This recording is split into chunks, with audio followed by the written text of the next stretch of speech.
Manchester United has made some of the best transfer moves this summer, and I'm not even trolling. Welcome back, Manchester United. But let's not just jump on that wave of, oh, United's back. Let's really talk about it and simulate their first season to see how my man Ten Hag does with the brand new signings he brought in, because he did bring in some special players. So today, that's exactly what we're gonna do. We know Ten Hag's the manager, we know their formation's like a 4-2-3-1, and we know they made about 5 signings that we have added them to the team to see how they'll do. Will Ten Hag make it another season, or will he get fired? If you enjoy these type of videos, smash that thumbs up and subscribe, and let's get into it. So there's a few moves that I made on my own that really aren't part of what's already happened, but I am very much convinced that Ugarte, who is a Uruguayan stud that plays for PSG, will be a Manchester United player by the end of the year, or by the end of the summer transfer window. I just believe Ugarte doesn't like the situation he's in at PSG. I believe that Manchester United is looking for a defensive mid or center mid, whatever you want to call him.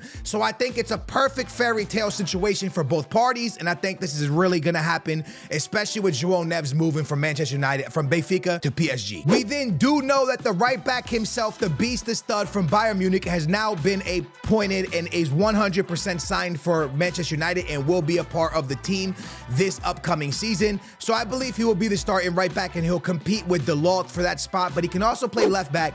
But I think he'll probably be the starting right back, which will be good to have him competing with Dalot. Wan-Bissaka no longer a part of the team as he went to West Ham. De Ligt is a part of the team. Also from Bayern Munich, De Ligt leaves Bayern Munich, comes to Manchester United to be with his former manager, Ten Hag, who he was with at Ajax. This is a guy who knows how to deal with pressures of big clubs. Ajax, a big club. Bayern Munich, a big club. Now he's at Manchester United to give his young leadership to this back line, where he'll be paired up with Martinez most likely for the season. And then we'll see either Luke Shaw in this position or a flop of Dalot going over there and the brand new Bayern player going to the left back. We'll see how that all works out.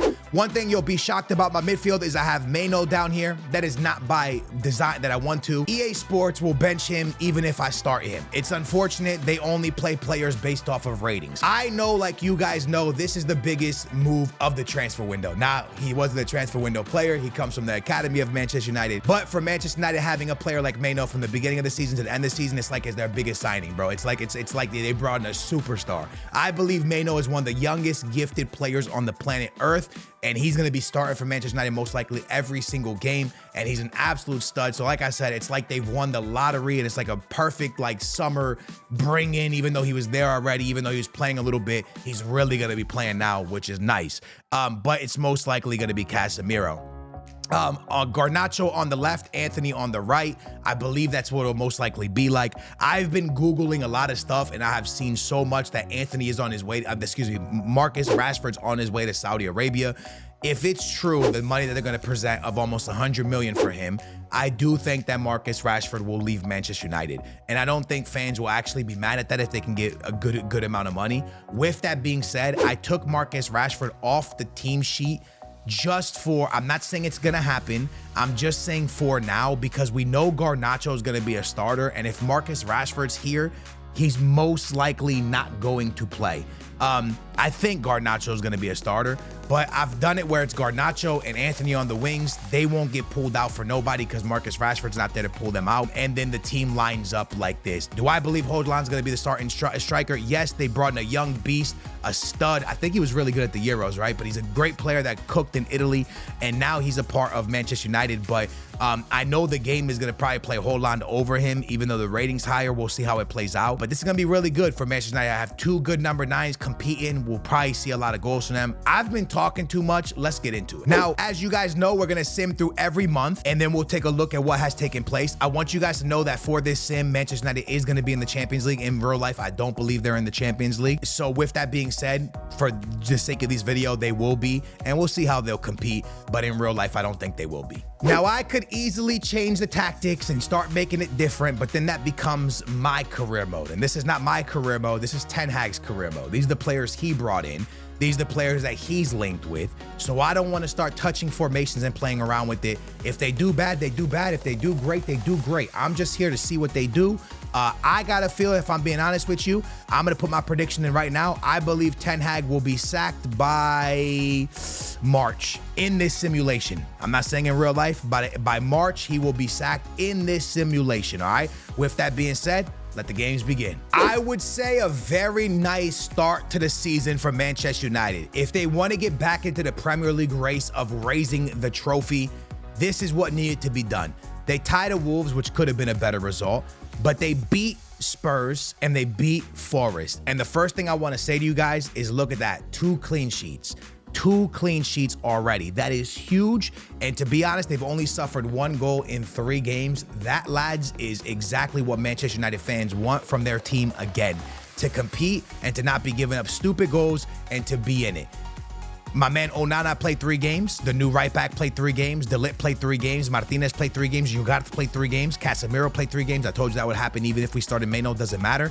Anthony played 3 games. Garnacho played 3 games. Bruno played 3 games. Haaland played 3 games.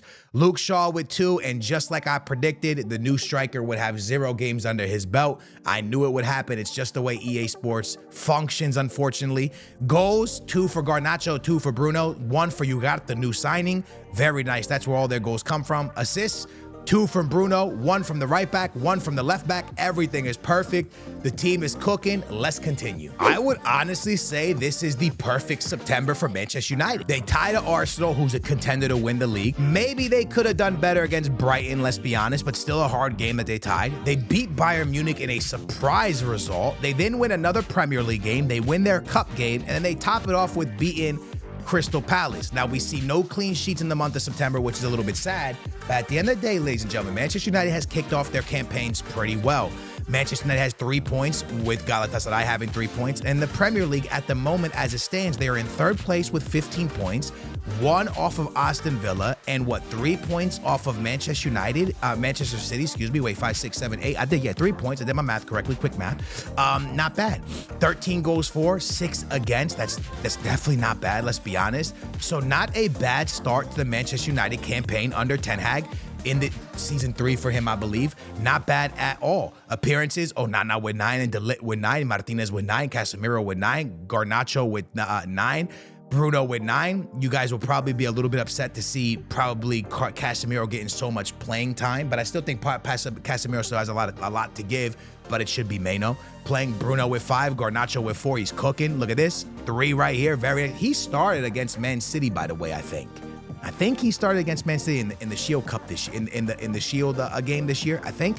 Garnacho with 3 assists, Bruno with 2, right back with 1, Luke Shaw with 1, Casemiro with 1, and Harry Maguire with 1. Go on, Big Harry. Get your PT in there. I would say it was the absolute perfect October until they get to Halloween and they pull a Halloween type move and they lose. They are officially out of a cup already. That's not good. You never want to see that. But man, they're cooking in the Champions League, and man, they're cooking in the Premier League. But they are officially out of a cup, which means that Ten Hag would be a little bit on the hot seat already. Not too much because of the campaign they're putting in and everything else.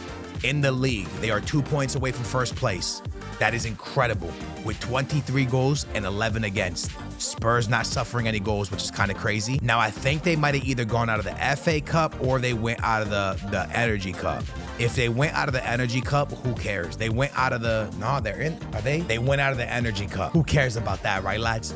No one cares about that. And in the Champions League, we have to check that really quickly. They are officially on 9 points, and if they get 1 more win, they're for sure coming out of their group, no problem. They just need 1 win out of the last 2 games, and they might be out already if I'm being honest. Hey, let's go a little bit further, then we'll check player stats in a minute. Huge month of November. It feels like it's a fairy tale. I'm not gonna lie, bro. This is crazy. I did not expect this from Ten Hag in season 3. Beats Fulham 2-0. Beats Copenhagen 2-1, wins their next game in the Premier League, beats Everton 2-0, beats Galatasaray from Turkey 3-1. They've officially come out of their group in the Champions League, I'm pretty sure. I'm almost 1,000% sure they're in 1st place in the league. This is ridiculous. 1st place on 31 points, 29 games for, 12 against. City having a bad year, which is good. FA Cup they haven't played in yet, I don't believe, or maybe they did, but I'm not sure. Champions League, they have 15 points. They've won their group. What am I seeing, bro? I'm actually shocked right now. Is Ten Hag about to prove me wrong? I said I want this guy sacked, bro. IRL. He is cooking. The month of December is stacked. All right, this is where it all turns around. I wish the best. I want United to win the league. Don't get it twisted. I'm just scared for them. Let's keep it moving. December's gonna be scary. Manchester United has officially had the perfect December. They beat Newcastle. They beat Chelsea. Another win in the Premier League. They lose to Bayern, doesn't matter. They were winning the group no matter what. They hold off Liverpool to a tie, which is good for them because they're in the race for the league. A tie's not bad. They beat West Ham. They beat Aston Villa. They beat Forest. Lads, I thought this month was gonna be a disaster. Instead, they're back. It's gonna tell the world that they're back. Look at this. Look at this. They are 7 points clear of Spurs right now, bro. Is the league over? Don't get it twisted. City will make up 7 points in one win. It's just the way life is, bro. City don't play that. It's nowhere close to be over, okay? But we do need to praise the work that Ten Hag has done with these signings and these players because they are officially 7 points right now clear. Now, I know there's no trophy given out in December, but if there was a winter winner, they are the the champions, okay? But there's still a lot of season left. In the Champions League, they won their group but flying colors, okay? They did lose their last game, but it didn't matter. They will officially be playing against Dortmund. That's unfortunate. You win your game and you get Dortmund. Bayern came in second, so they're playing Barca. Feyenoord is playing Inter. PSG's playing Napoli. Real Madrid. How Real Madrid gets such an easy game? And my Benfica right there, they're playing Lazio. That's a tough game, bro. We will now see you at the end of January to see if Manchester United is still cooking up some barbecue chicken. I'm not sure what's going on, but it's like they're contagious to trophies this season. What do I mean by that? They're out of another cup, dude, and they go out to a team that they should never go out against, but they do. And because of that, Ten Hag's job is a little bit on the line. You can see that the green's going down now. I don't know why his job is on the line. He's having a crazy campaign in the Premier League. He's now 10 points clear. Look at that. 10 points clear to Spurs. And in the Champions League, that game's about to come up this month. We got Dortmund, as we already spoke of. Why is he on the hot seat? I get he's out of the FA Cup and stuff, but who cares about that when you're cooking in the league? 32 games for Onana, 32 games for Garnacho, 31 for Martinez, 31 for Casemiro, 30 for De Ligt, and 30 for Bruno Fernandes, who is out probably with an injury or a card. I'm not sure. Ugarte with 29 as well. The goals. Wait a minute. I just thought about it. They got to get that boy Bruno healthy ASAP, bro. That's not good. Bruno, 26 goals. I'm going to go check what's going on with him. 14 on Hojland.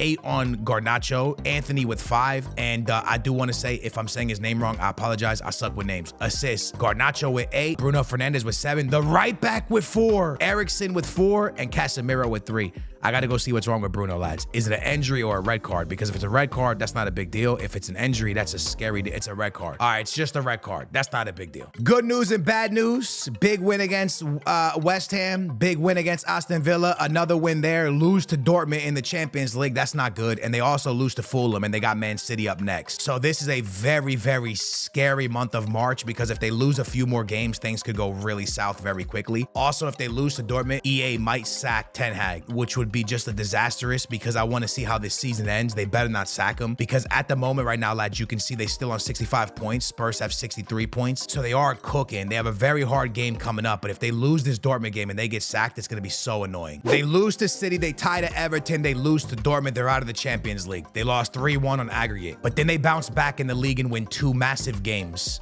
which means they still should be in the running for the league. They're now on 72 points, but City has a game in hand. So if City wins, they are going to be 8 points or 7 points clear of City right now.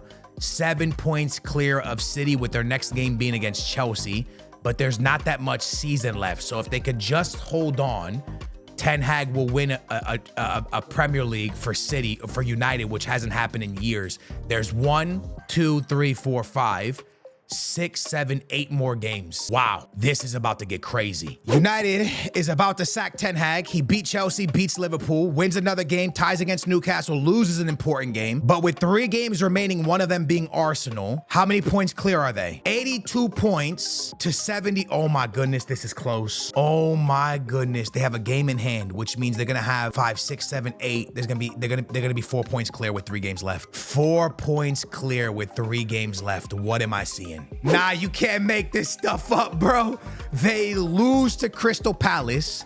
They beat Arsenal. They tied to Brighton. They may have lost the league. They actually may have lost the league. They won the league. Ten Hag and Manchester United almost went on a choke fest right there at the end, but they won the league over Man City, and Manchester United raises their first Premier League in the longest time, bro. They are officially back. They did it with 74 goals scored and only 35 against, a goal difference of 39. Manchester United is going to raise the 2024-2025 Premier League trophy. Wow, bro. And Ten Hag's about to get sacked. What am I seeing, bro? Like, sort it out, bro. He ain't getting sacked off those stats. Let's quickly check. 50 games for Onana, 50 games for Garnacho, 48 games for Martinez, 48 games for Casemiro, 47 for Bruno, 40 for the brand new right back, 46 for De Ligt, Anthony with 46, Hojlund with 45, Ugarte getting 43, Dalot getting 39. Ladies and gentlemen, the only flop signing, by the way, I didn't bring back Sancho. He's a part of Manchester United. That's not a big deal, though. The only flop signing I would say is the striker. He played only 7 games. That's kind of a flop, but everybody else played and was very, very, very important to Manchester United's comeback. Top goal scorer, 34 from Bruno, 21 from Hojlund, 14 from Garnacho, breakout season for him, big season. Big 6 from the right back, Anthony with 5. That's really it. And the top of goal scorers, assist guys, Garnacho with 13, Bruno with 10. Right back with 5, Casemiro with 5, Eriksen with 4. Ladies and gentlemen, if this actually happened in real life, I would take everything back that I've ever said about Ten Hag. But Ten Hag comes to Manchester United, wins them two trophies back-to-back seasons. Weren't crazy trophies, but he still won trophies. And then on the 3rd season, after bringing in a couple stars, couple studs, great transfers, they are going to win the Premier League over Man City in a crazy season. Disappointing Champions League, disappointing FA Cup, disappointing, Energy Cup, disappointing cups when you think about what they did in cups. But when it comes to the Premier League, the season they put together here is a beautiful season. I hope Ten Hag could do it in real life. And I hope you guys enjoyed this video. If you did, smash that thumbs up, subscribe, turn your bell on, and I will catch you in the next one. Thanks for watching. That is the simulation of the Premier League for Manchester United with their new signings. Thanks for watching.